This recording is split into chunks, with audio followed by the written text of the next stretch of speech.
Today's going to be a pretty special evening. We're going to be giving away a couple of books by yours truly, Sonny Davis, True Earth Whisperer, and it's actually a very good book. We have a True Earth Whisperer with us. Sonny's just putting out a book, just releasing. I got it personally already and started reading it. It's really good and recommended to everybody. Just congratulations on that, Sonny. It's a partnered practice known as a dyad. For me, I guess I just wanted to bring this into the whole debate arena. I see it as a much more healthier, non-toxic approach to debate and perhaps teaching others.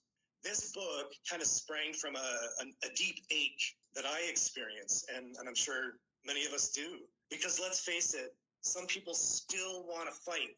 They want to dig their heels in, and they want the war to continue. But I truly believe that we have a real weapon of peace and a real possible change to build some bridges again. And today was the official launch here on the fall equinox. Yeah, pick that book up, guys. It's already, I've just started it, but it's already good. And I just like the approach that you're taking, because in the world that we're in today, it's all, debates are, pointless and nobody ever learns, and it's just an arguing match. And I really like your approach and ideology and where you're going with it. Thank you. It's all up there on Amazon. My name is Sonny Davis, and you would just have to search True Earth Whisperer. And I would like to give a shout out to our brother True Earth Whisperer. True Earth Whisperer has a new book out. And if you don't know, now you know.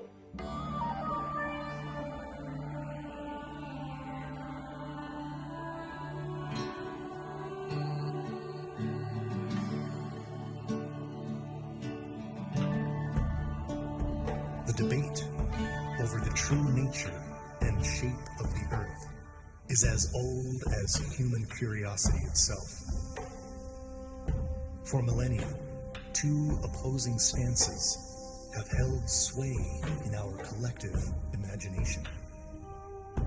On one side, the idea that the earth is round, a globe, suspended in the vacuum of space. On the other, the belief that the earth is flat, a vast, level, stationary plane. These perspectives, though fundamentally different, have been locked in an ongoing contest, sometimes fiercely, sometimes with irony, but always with a deep undercurrent of certainty on both sides. For centuries, these arguments were primarily intellectual, driven by observation, experimentation, and the slow accumulation of evidence. The ancient Greeks, for example, first posited the spherical nature of the earth through mathematical reasoning and the observation of the stars. Meanwhile, the belief in a level, topographical, stationary earth continued to find traction in certain communities, often grounded in traditional views or philosophical perspectives that emphasized empirical, personal observation. What if the reason you've never questioned it is because you were never meant to? What if the shape of the world wasn't taught, but programmed? And what if, the moment someone does question it, everything shifts? There's a reason people find this idea absurd, because a lie this big doesn't feel possible. But that's the trick. The bigger the lie, the harder it is to see. Not because it's hidden, but because it was made to feel normal. You can show someone the lie, and they'll still fight to defend it. Not because it makes sense, not because they've tested it, but because it feels safer than admitting they've been lied to their entire lives. This isn't about evidence, this is about identity. When someone hears level Earth, their reaction isn't usually critical thinking.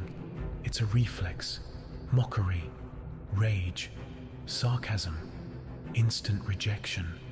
They're not evaluating, they're defending.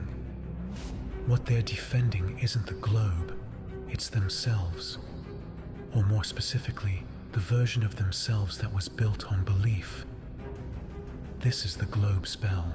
It's not science, it's not proof.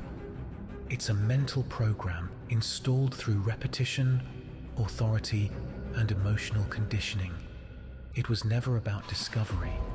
It was about obedience, consensus, about conforming to a worldview that never asked for your permission. Most people didn't choose the globe model. It was given to them in childhood, with cartoons, logos, movies, and textbooks, before they could think critically, before they even knew how belief works. This is why when you challenge it, you're not challenging an idea, you're threatening a structure of identity, social safety, and emotional attachment.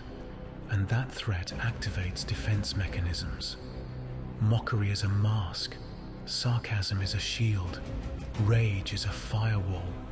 They're not thinking, they're protecting the system. I see it constantly.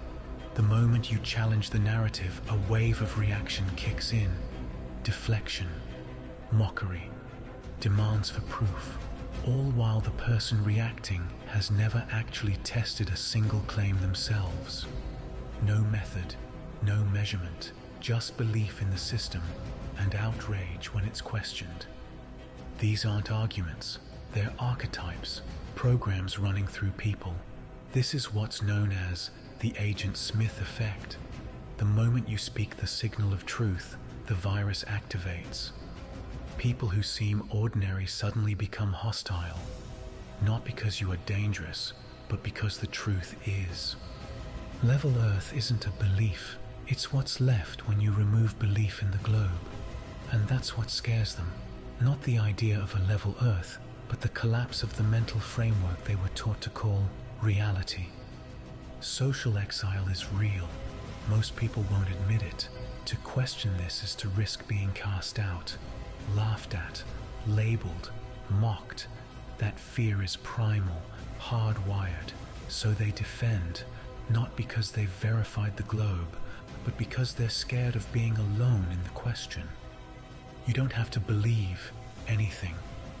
You just have to look. Look at the behavior. Look at the psychological resistance. Look at the rage that truth inspires. That's not the response of confidence. That's the reaction of someone under a spell. Real truth doesn't fear questioning. Real science doesn't punish doubt, but belief systems do. This isn't a call to persuade. It's a call to see, to notice what happens when someone's worldview is threatened, to recognize the defense patterns for what they are: ego, fear, programming. And if you're watching this and you've felt that resistance in yourself, good. That means the signal got in. We're not here to convert anyone. We're here to clear the static.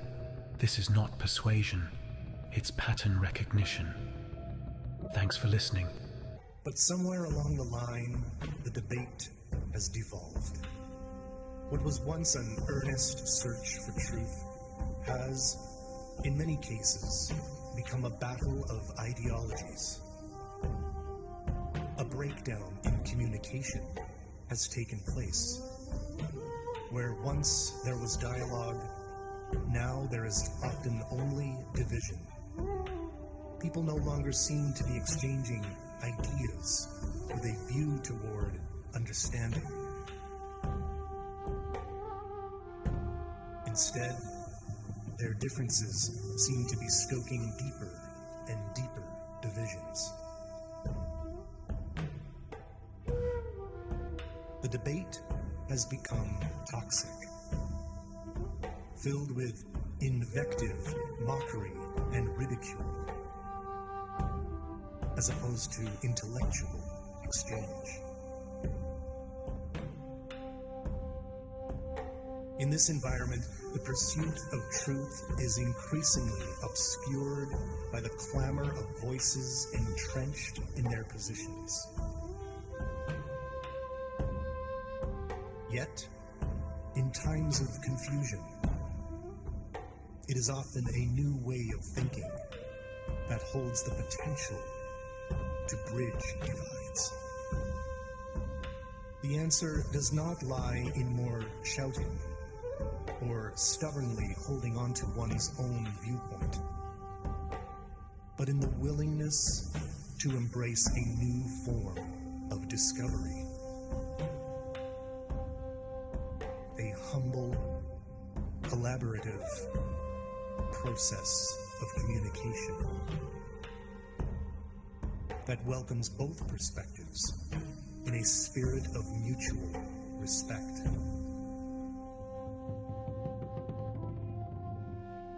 This new approach, called a dyad, offers a fresh path forward. It is an authentic form of dialogue where two people, regardless of their viewpoints, engage with each other in a deep, sincere exchange. The goal is not to win, but to listen, to understand the other's position fully, and ultimately to discover, together, a deeper truth that may lie beyond simple binaries.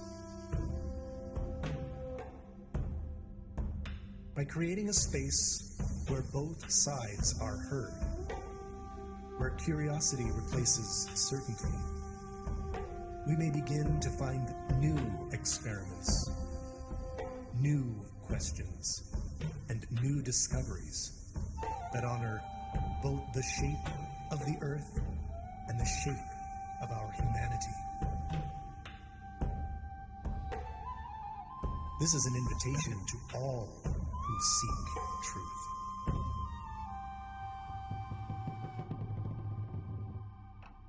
Not to dismiss the other side, but to step forward into a more humble, open, and compassionate approach to communication. It is through this authentic dialogue that we may begin to heal the rifts, transcend the toxic rhetoric, and come together not in opposition, but in a shared quest for understanding. The earth, whether round or flat, has much more to teach us. If we are willing to listen with an open mind and a willing heart. And congratulations to True Earth Whisperer, Sonny Davis. This is what his book looks like.